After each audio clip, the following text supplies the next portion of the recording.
अगर 1 मिनट में 20 ml blood या प्लाज्मा फिल्ट्रेट हो रहा है तो कितना % यूरिन बनेगा। तो देखते हैं, देखिए हिसाब देखते हैं। देखिए एक दिन में 1 डेज, एक दिन में कितने घंटे होते हैं? 24। ठीक। और एक घंटे में कितने मिनट होते हैं? 60। ठीक। कितने मिनट होते हैं? 60 मिनट होते हैं। एक दिन में 24 घंटे हैं, एक घंटे में 60 मिनट है, 24 घंटे में कितने मिनट होंगे? तो इसकी मल्टीप्लाई कर देंगे हम 60 की 24 से, तो कितना आएगा? 440 1440 इतने मिनट आएंगे। ठीक है, इतने मिनट आएंगे। ठीक है। अब बेसिकली हमारी जो नेफ्रॉन सेल्स है वह 1 मिनट में केवल 1 यूरिन का ड्रॉप बनाती हैं। 1 मिनट में केवल 1 यूरिन का कलेक्टिंग डक्ट जो है 1 मिनट में केवल 1 यूरिन का ड्रॉप बनाती है। तो फिर क्या होगा? मल्टीप्लाई कर दो किससे? 1 से, तो क्या आएगा? यही आ जाएगा। तो अप्रॉक्स माना गया है हमारी। अब ये जो वैल्यू है ये टोटल डे की वैल्यू है। 1 मिनट में केवल 1 ड्रॉप हमारी जो है नेफ्रॉन 1 मिनट में केवल 1 ड्रॉप यूरिन बना रही है। तो 24 घंटे में कितना यूरिन बनेगा? तो 24 घंटे में अप्रॉक्सीमेटली 1500 ml अप्रॉक्स में वैल्यू है, या फिर 1.5 लीटर, या फिर 1.5 लीटर एक दिन में क्या बनता है? यूरिन बन जाता है। और जान लेते हैं, अगर इसकी मात्रा बढ़ जाए यूरिन की तो क्या होगा? कि अप्रॉक्सीमेटली ये ग्राफ के हिसाब से समझ लेते हैं ताकि इजी पड़े ग्राफ के हिसाब से समझने में। देखिए नॉर्मल अप्रॉक्सीमेटली कम से कम एक व्यक्ति एक दिन में कम से कम बहुत रेयर कंडीशन में कम से कम की बात कर रहे हैं 500 ml पर डे के हिसाब से यूरिन प्रोड्यूस कर सकता है। एकदम रेयर कंडीशन में, जैसे कि कोई व्यक्ति है जो पानी नहीं पी रहा है तब की कंडीशन है। एंड तो ऐसी कंडीशन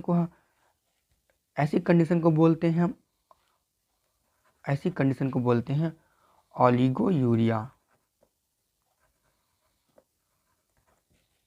एंड अब कितना ज़्यादा हाई हो सकता है, कितना ज़्यादा यूरिन आउटपुट, मतलब कितना लीटर प्रोड्यूस कर सकता है, कितना मैक्सिमम, इससे ज़्यादा ये एकदम मिनिमम कंडीशन है, एकदम maximum 3.5 litre per day.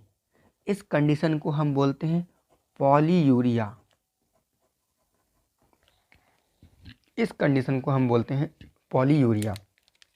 And जो ये कंडीशन है ओलिगोयूरिया से एंड पॉलीयूरिया से, इन दोनों की जो बीच में है इसे हम बोलेंगे नॉर्मल कंडीशन। नॉर्मल कंडीशन में एक आदमी को केवल 1500 ml पर डे के हिसाब से ही यूरिन प्रोड्यूस करना चाहिए, वरना वो कंडीशन हो सकती है या फिर पॉलीयूरिया की, या फिर वो कंडीशन हो सकती है ओलिगोयूरिया की। ठीक है। तो फिर अगर मैं बोलूं कि एक शब्द में किसे कहते हैं यूरिन, तो यूरिन कैसे कहेंगे? जो फिल्ट्रेशन होगा वो, और रीअब्जॉर्ब कर लेंगी, एब्जॉर्प्शन जो कर लेंगी हमारी जो नेफ्रॉन सेल्स हैं, देन क्या बनेगा? यूरिन बन जाएगा। ठीक है। Filtration rate and reabsorption rate क्या बन जाएगा? यूरिन हमारा मोर कंसनट्रेटेड यानी एसिडिक यूरिन का प्रोडक्शन हो जाएगा। और चीज़ें जान लेते हैं क्या क्या चीज़ें होती हैं। नेक्स्ट चीज़ क्या है, नेक्स्ट देख लेते हैं। देखिए अब कुछ और चीज़ें जान लेते हैं। देखिए जैसे ये है नेफ्रॉन सेल्स, नेफ्रॉन है, नेफ्रॉन में हमने बताया डिफरेंट पूरे नेफ्रॉन में क्या होती हैं, एपिथेलियल सेल्स होती हैं। ठीक है, अब क्या होता है, जो नेफ्रॉन के अंदर यानी इस रीजन में जो फ्लूइड बह रहा है उसे हम बोलेंगे ट्यूबुलर फ्लूइड। क्यों बोलेंगे ट्यूबुलर फ्लूइड? क्योंकि यह ट्यूब है, ट्यूब में जो फ्लूइड बह रहा है उसे हम बोल देंगे ट्यूबुलर फ्लूइड। ठीक है, और नेक्स्ट क्या है, देखिए हमने कहा इसके नेफ्रॉन की चारों तरफ क्या होती हैं, एपिथेलियल सेल्स होती हैं। तो एपिथेलियल सेल्स के अंदर कुछ फ्लूइड होगा, यानी इनके अंदर होगा, तो क्या बोल देंगे, इंट्रा बोल देंगे, इनके अंदर होगा।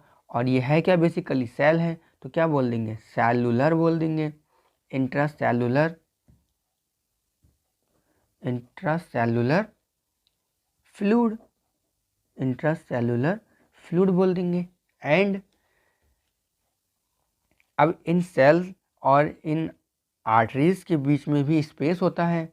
ठीक है, इनके भी स्पेस होता है, इनके भी बीच क्या होगा, फ्लूइड होगा। तो इसे हम क्या बोल देंगे, इसे हम बोल देंगे इंटेस्टिशियल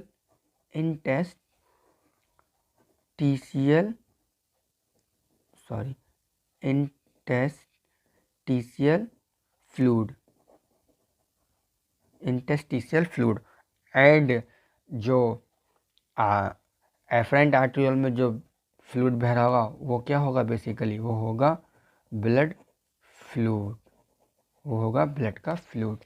तो अभी हमने सिर्फ बेसिक चीज़ें जानी है कि कितना कार्डियक हमारा आउटपुट करता है ब्लड, कितना रीनल आर्टरी द्वारा कितना प्लाज्मा जो है हमारे नेफ्रॉन में आती है, फिर कितना परसेंट फिल्ट्रेट होता है, कितना परसेंट फिल्टर होने के बाद कितना परसेंट जो है यूरिन की ड्रॉप बनती है, कितना परसेंट। जैसे अगर यहाँ पे अगर मान लेते हैं अगर 100% यहाँ पे ml फिल्ट्रेट हुआ है तो केवल 1% ही यहाँ पर यूरिन जो है प्रोड्यूस होगा, यानी कि 19% ऑफ यूरिन जो फ्लूइड है वह जो है ट्यूबुलर फ्लूइड है वह री एब्जॉर्ब हो जाएगा, एंड बाकी का जो 1% है वह यूरिन बन जाएगा।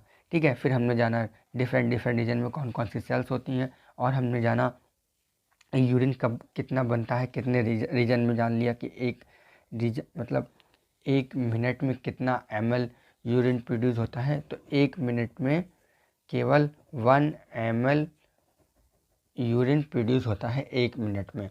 और पूरे दिन में कितना प्रोड्यूस होता है, पूरे दिन में अप्रॉक्स नॉर्मल रीजन में हम बोले तो 1.5 लीटर या फिर 1500 ml प्रोड्यूस यूरिन होता है।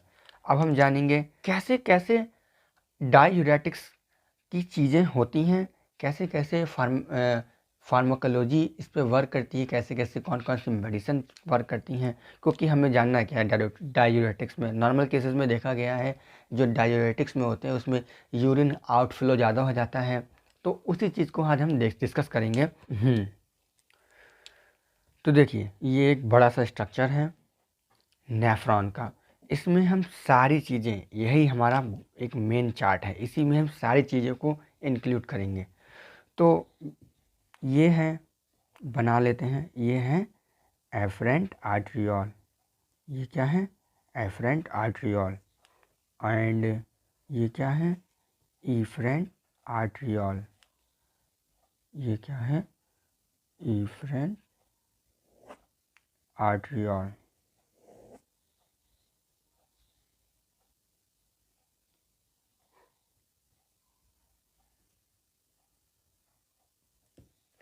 नेमिंग लिख देते हैं, इसे हम बोलेंगे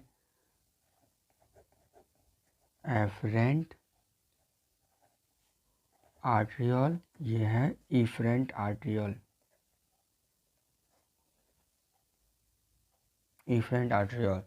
ये थोड़ी थिक होती है और ये थोड़ी नैरो होती है एंड ये थोड़ी वाइड होती है। तो हम नॉर्मल केस में बात कर रहे हैं। देखिए अप्रॉक्स सोचिए, यहाँ से प्लाज्मा आया, ठीक है, फिल्ट्रेट हुआ, सपोज दैट, ठीक है। तो मान लेते हैं 100